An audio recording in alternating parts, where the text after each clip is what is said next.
Welcome to another edition of Timo Teo TV. I'm your host today, Buddy Martinez, and today we are blessed to have Ralphie from the Lions, Noah from the Boys, and Chris Law. This week we're going to be breaking down our Final Four playoff edition. We've gone from 12 teams to 8 teams to now 4 teams only in the league. In our first 12 o'clock game this week, we're going to have the Lions versus the Boys. I don't know if anybody could predict it, that either of these teams would be in the Final Four, but they are here and they've been making noise these playoffs. So hey guys, let's kind of talk about a little bit about how you guys kind of got here, your kind of first playoff game. So Ralphie, why don't you break down a little bit your close game against the Falcons? How did you guys kind of do? Yeah, so last week, we played the Falcons. They came out hot. They were obviously, had the momentum for the first half. They went up, scored on us twice. Our defense was kind of deflated at that point, but, we kind of rallied at halftime. And even though they scored again, went up 18-6, we were able to, stop them at that point and just keep going. Vic started doing this thing. Our defense started doing their things on the flag and really turned that game around. It was to a point, where I honestly didn't know which way it was going to go, but those guys rallied together, got on each other's backs, and did the positive thing to win that game that week. So what do you think were some of the mistakes that were made in that first half to get put in that position to be down 18-6? Honestly, it was just, to me, it was too much arguing within our players. Everyone was letting each other down, mad because the offense wasn't doing something, mad because the defense wasn't doing something. Once I kept telling them they needed to be together in order to win. And once they really got to that point after halftime, they woke each other up and we kept going. Just went up on them. Yeah. Was there anybody else other than the coaches that were really trying to pull that team together? You say maybe a leader trying to help that team? I would say Goopy is like the heart of our defense and offense. He kind of rallied everybody. Dio, got on his thing and knew he had to wake up, made that decision, and we started going forward. Yeah, I think that's very important. I think, arguing is definitely a distraction, something I preach to the Eagles all year long. And it was good to see you guys not fall apart. I think that's what makes you guys a championship contender, is the fact that you guys are able to deal with something like that and kind of overcome. Hey Noah, you guys had a battle as well with the Pac-9. Almost feels like a little rivalry going on there. You guys were definitely the underdogs going into this game. Why don't you break down a little bit of what happened? What were you guys able to do to overcome the Pac-9? To overcome, we had to get the momentum early. And we never had the momentum early. You already know how fellows throw the ball to his main targets, Ryan, and all that. But we just had to get the starter early in the game. But everybody on that team did their thing, and y'all kept saying it was a dump off king, but we had to throw it. So right, I remember one play in particular, fourth down, he threw it I think to Tayshawn, and he actually I think went maybe like 10-15 yards for touchdown, making multiple guys kind of miss. It seemed like sometimes the Pac-9 was a little lackadaisical trying to grab flags. But yeah, you guys did it, man. Who stood out to you think in that game as far as kind of like an impact player to kind of help you guys? My impact player got to be Eric, because throughout the season, people was doubting us. We was doubting him, or he was a 14-year-old quarterback. But we also just let him know, we still got your back. We always gonna be here. So the mistakes is minor, so we just gonna get back and keep going.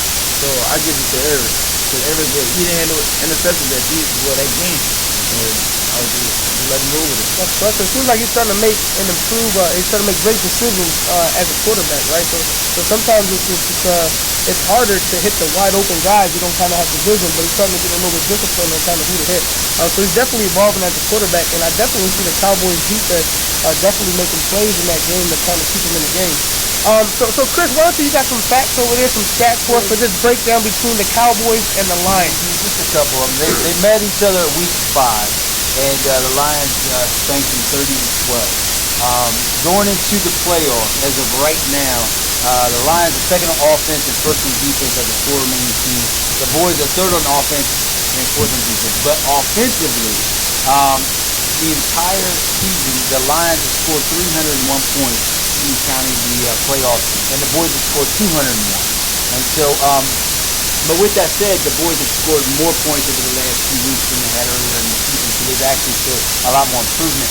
Defensively, the Lions have given up 139 points, which is the best defense going into the championship or the games this week, and the boys at 229, which is fourth. So they have the weakest defense going into this playoff.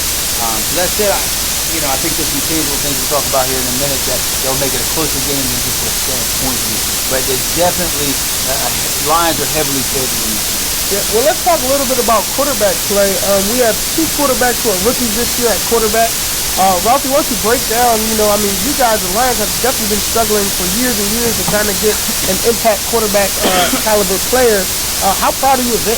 Man, I'm super proud of Vic. He came on this team with really no experience at the quarterback position, and he did his thing. So hats off to Vic.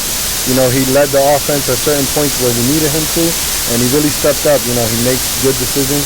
Of course, he's not perfect, had his interceptions, but he was able to bounce back from a lot of those, which is not an easy thing to do as a quarterback. Absolutely, I agree. I think, being able to come from behind in the game and not kind of lose composure, not kind of lose faith in himself, his teammates not lose faith in him, this kind of shows you what kind of player, because it's tough to play quarterback. Yeah. It can eat you alive having the pressure of throwing the ball, especially being down with your season on the line. And Vic proved that he was able to do it.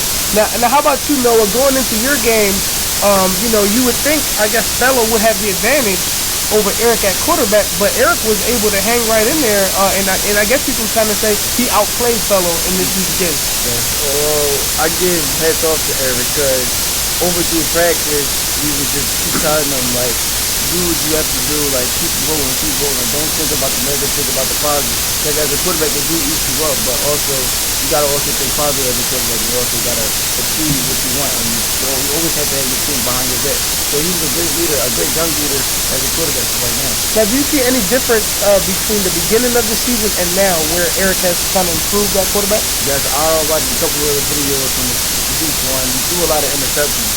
So as I saw throughout the week, it was just getting lesser and lesser, and he was more confident in himself because his team was bagging him up. So he's improved a lot. That's great. So, hey guys, why don't we start talking about a little bit some of your impact players? We talked about quarterback play. Hey, Rob, who have been your impact players going into the season so far? So going into the season, definitely Quan, Lowe, Spoofy. Those guys definitely been the steamrollers for our offense and defense as well. One of our unsung heroes, Justin, on defense, middle linebacker. He's been great at grabbing flags. We've had guys come in that corner, Nick, Elmi, Nelson really shared that position well this season, and they all did good at it. So that's a good impact that we have. Our defense kind of can rotate within players and still be powerful. And great defenses win games, win championships too. Absolutely. How about you, Noah? Who are your key players? Who are your horses that you are dependent on to make plays for you this week against the Lions?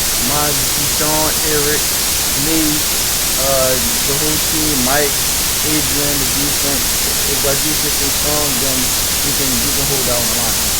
Gotcha. So you think it's defensively is where you guys kind of have to really set the point this week. All right, so why don't we talk a little bit about the keys to success? Chris, why don't you break down your keys to success this week for both of these teams to win? Right. So I think, for me, this week, or last week, it was the Lions' first playoff win ever. The question is, was that your Urban Bowl? Because if it was your Urban Bowl, and they come out as flat as they did last week, they will lose this week. I think they've got to come in, like, Poopy's got to be, like, energized. I mean, he's got to come in there and he's got to give some energy. They got to play with lots of energy. They cannot sleep on this game. They can't think they're going to steamroll this game. They got to put everything they got into this game. Don't even worry about the Urban Bowl. Worry about this game. If they put a lot of energy in, they have what it takes. They have the mismatches and all that stuff. They have what it takes to win. Even to win the whole thing, but they've got to get past the boys. The boys, I think they have experience in coaching. I think you look at Leo, he knows how to win these big games. These guys, from the beginning, it was like, oh, this is a rebuild team. Laughing at the boys because they're going to suck this year. They're not even going to make the grade 8. Now they're the Final Four. I mean, it's amazing. I think the coaching experience, I think, I think what I've seen in you this year reminds me a lot of what I used to see in Shane. Shane, when he came into the league, started really out in signing in the summer camp, and he was a big fan. He used to whine like a little baby, not have his way, quit all the time, but then always showed up. And so I always knew you were a little kid because every time you quit, you would show up the next day. And so I knew you were passionate about it. And for the first time, I'm seeing you take a step as a leader. And so I think as a leader, and coupled with Leo's coaching, I think could be the key to success against the Lions. And if the Lions start out flat like they did last week, it may be too big of a hole. And I think that the boys can win this game. I do think the Lions are going to win this in 24-20. I think it's going to be a really good game. Yes, yes, game. So Noah, why don't you talk a little about what the Cowboys have to do to win, and then end it with your prediction for this week's game? Well, how the Cowboys is supposed to win, we're going to have to use our defense. The defense is going to have to stop their offense because they have big-time offense. They have the guy Rodney, they have Los, and they have the new guy they have Swift, the bad guy. So we just got to stop them, slow them down, and get the ball and convert. If we convert, the defense can hold it and we convert, we can also win this game. But it's going to be a very close game. If you guys have an advantage in this game, what do you think is your advantage going in? What do you think you guys are a little bit better than them at? I think 2-point conversion. 2-point conversion? So the extra point? Yeah, Right, extra right. point. So you think that could be, just in the close game, that could be the determining factor? Yeah. Gotcha. So what's your score? I give it like 20-24. Cowboys. You got the Cowboys winning. So now, Ralphie, going into this week, everyone's been sleeping on the Cowboys all year long. I don't think anyone's sleeping on them anymore. Now, are you guys sleeping on them? No, I'll let you know right now that we're taking this team very serious, just as we've taken every week. Like Chris said, the key factor to this week is that everyone has to be awake. We can't go into a hole early and get down on ourselves. We got to come out hot and finish hot. I believe our defense has the talent to stop them, to not let them score as much, just like we did when we played them the first time. And I believe our offense has the weapons to do what they need to do and put up big numbers. Gotcha. What do you think the score is going to be in this game? I'll give this week 32-12. 32-12. Yeah. So you got them kind of going out there dominating a little bit. I think this game is going to be closer than anticipated going in. Now, I think the key is going to be who can go. Both of these teams talk about getting off to an early start. Can Eric come from behind as a quarterback? That's something different to deal with having the lead or kind of going stride for stride. But if they fall behind, since the Lions' offense is pretty good, can he come back? Can he continue to keep his composure? I think that's what we're going to kind of find out this week. I think that the Lions are just a little bit more serious and a little bit more advanced as far as players-wise. So I'm going to go with the Lions in this game. I'm going to say it's going to be a close one as well. I got the game going to be 20-18 Lions. They want their boys to be a scary team. Oh, I mean, absolutely. they're so young. And Yeah. This is a rebuild. I hate to see what the dynasty is like. Right. So real quick, we got a couple Lions players, we have a couple Cowboys players come up real quick. Just kind of give you a quick take.